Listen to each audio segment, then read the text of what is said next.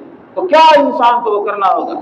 تو بھائی خالی نیتوں سے کچھ نہیں حاصل ہونا جب تک انسان اس کے لیے مصمم ارادہ اور ارادے کے بعد کوشش نہ کرے، اور کوشش کرے اور جو چیز اس کے سامنے کھڑی ہوتی ہے، کوئی مجبوری کھڑی ہوتی ہے، وہ یاد رکھے وہی تابوت ہے جو اسے نیکی سے روک رہا ہے، وہ ہر چیز تابوت ہے، چاہے وہ مال ہو، اولاد ہو، نفس ہو، دولت ہو، کچھ ہو، جو چیز اسے نیکی کرنے سے روک رہی ہے وہی بت ہے، وہی تابوت ہے، وہی دشمن ہے، وہی اس کو ناکام بنا رہا ہے۔ اس لیے نیت کا کوئی نہیں، نیت کے بعد ہے ارادہ، ارادہ کے بعد ہے کوشش، کوشش میں پھر ایک اور بات کا خیال کریں، وہ کوشش میں اللہ کی مدد اور نصرت کو ساتھ رکھیں۔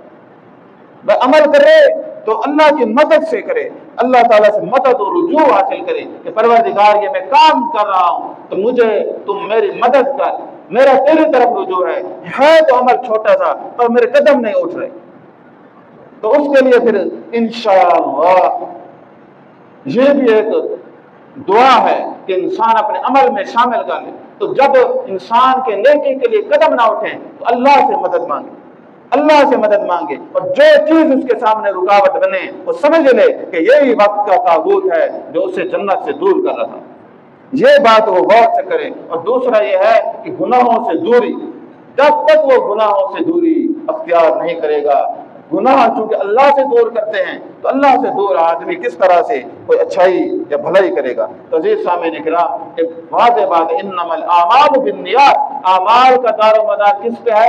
نیتوں پہ مبنی ہے۔ اب نیتیں خالی نیتوں پر کھڑی ہوں تو کیا فائدہ ہے؟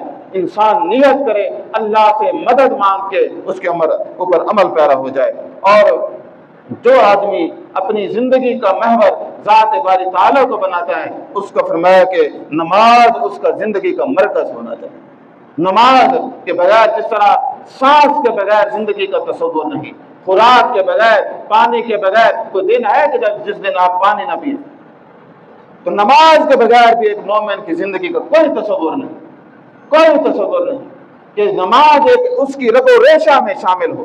وہ نماز، وہ قرآن، وہ دعا، وہ ذکر، ان چیزوں سے نماز ایمان کا جس طرح ستون ہے اسی طرح فرمایا نماز زندگی کا ستون ہے، نماز دین کا ستون ہے، نماز اللہ تعالیٰ کے قرب کا ذریعہ ہے، نماز ایسی چیز ہے جو انسان کو مقدس بناتی ہے۔ لیکن آپ یہاں بیٹھے ہیں، مسجد جیسی بھی ہے، اس سے مقدس کوئی جگہ ہے؟ الحمدللہ یہ بھی بڑی شاندار ہے۔ تو فرمایا کہ یہ مقدس جگہ سے وابستگی کتنی بڑی بات ہے کہ انسان بیٹھا ہے اور وہ اللہ کی رضا کے لیے بیٹھا ہے، پھر نیک لوگوں کی صف میں، کس کی صف میں؟ نیک لوگوں کی صف میں بیٹھا ہے، تو وہ اس کا شمار بھی نیکوں میں اور ہے۔ اب مقدس جگہ نیک لوگوں میں شامل، نیک کام کے لیے، نیک جذبات لے کر، تو نماز کو بھئی آپ نماز سے محبت کریں، نماز سے محبت کریں۔ نماز سے محبت نہیں تو پھر بندہ اپنے ایمان کا جائزہ لے کے میرا کیا بنے گا؟ نماز سے جب شدید محبت ہوگی، نماز کے بغیر وہ اپنی دن کا تصور ہی نہیں کر سکے گا، تو پھر فرمایا نماز اتنا، جب نماز کو اتنا وہ معاملہ کرے گا تو فرمایا ان الصلاۃ تنہی عن الفحشاء والمنکر، یقیناً نماز اس کو روکتی ہے کس چیز سے؟ فحاشی سے، پھر نماز میں وہ تقویت اور طاقت ہوگی کہ اس کو کس چیز سے روکے گی؟ فحاشی سے۔ نماز اس سے برائی سے روکے گی۔ تو اور عزیز سامعین کرام، یہ موضوع بڑا طویل تھا، تو اللہ کی ہستی کو اگر مرکز و محور بنانا ہے، قرآن مجید کو کیا کریں؟ اپنی زندگی کا مرکز و محور بنائیں، قرآن مجید سے تعلق پیدا کریں۔ دیکھیں، ہر بندے کی اپنی ایک شخصیت ہوتی ہے، وہ 24 گھنٹے کو گزارتا ہے، وہ 24 گھنٹے تو لازمی گزارتا ہے، چاہے وہ جو مرضی کرے وہ، لیکن وہ اس کی زندگی میں اہمیت کو کس کو دیتا ہے؟ کس چیز کو دیتا ہے؟ پاکستانی کے پاس ویسے بھی بڑا ٹائم ہے، تو بھائی یہ ہماری اپنی پریارٹی ہے کہ ہم کس چیزوں کو ٹائم دے رہے ہیں۔ سیاسی تبصرے دیکھیں، ہر ولاگر کے کتنے ہیں، کسی کے جو ہے نا بھائی 1 ملین ڈیلی ویوز ہیں، 2 ولاگ کرتا ہے، تو بھائی لوگ سنتے ہیں نا، لوگ سنتے ہیں، بس مسئلہ یہ ہے وہ دنیا کے حالات سنتے ہیں، اپنے حالات کو کوئی پتہ نہیں۔ بھائی ہمیں اپنے حالات کا بھی پتہ ہونا چاہیے نا، وہ دنیا کی معلومات بھی کسی حد تک جاننا ضروری ہے، لیکن سب سے پہلے تو اپنا دیکھنا چاہیے۔ آپ پوری دنیا کے بارے میں تو پتہ ہے، باخبر ہے، اپنا کوئی پتہ نہیں ہے، تو اس میں تو بھی گراوٹ ہے نا۔ تو بھائی ہر کسی کے پاس وقت ہے، ہر بس یہ ہے کہ وہ اہمیت کس چیز کو دیتا ہے، اچھی چیز کو دیتا ہے یا وہ کس کو، تو وقت تو گزر جائے گا، 24 گھنٹے تو سب کے پاس ہے۔ تو ہم بھی اسی طرح سے کوشش کریں کہ ہم جو ہے نا، ہم اہمیت دیں اپنی ضروریات کو بھی، ہمیں کیا ضرورت ہے، ہمیں ہدایت کے لیے کس چیز کی ضرورت ہے۔ تو بہرحال ایک لمبی تقریر تھی، اب میرے خیال میں وقت ختم ہو گیا، تو اس کا اگلا حصہ بھی انشاءاللہ کوشش کریں گے، اگر موقع لگا تو پیش کریں گے۔ بھائی اپنی زندگی کا مرکز و محور کس ذات کو بنائیں؟ اللہ تعالیٰ کی ذات کو بنائیں۔ تو جب یہ ہماری زندگی کا مرکز و محور، ہر خواہش کی تکمیل، ہر عمل کی تکمیل، ہر سوچ کا محور اللہ کی ہستی ہوگی، تو انشاءاللہ کامیاب ہوں گے۔ اگر یہ ہستی پیچھے ڈال دی اور باقی چیزیں لے آئے تو پھر دنیا کے حالات میں گرفتار ہو جائیں گے، اور وہ کہے گا جی میرا یہ تھا، وہ تھا، فلاں تھا، اچیومنٹ جتنی ہوگی اور اس کی موت کے ساتھ ساری ناکارہ ہو جائیں گے۔ تو اللہ تبارک و تعالیٰ مجھے ہم سب کو اپنی ذات کے ساتھ مضبوط ترین تعلق بنانے کی توفیق عطا فرمائے۔ وآخر دعوانا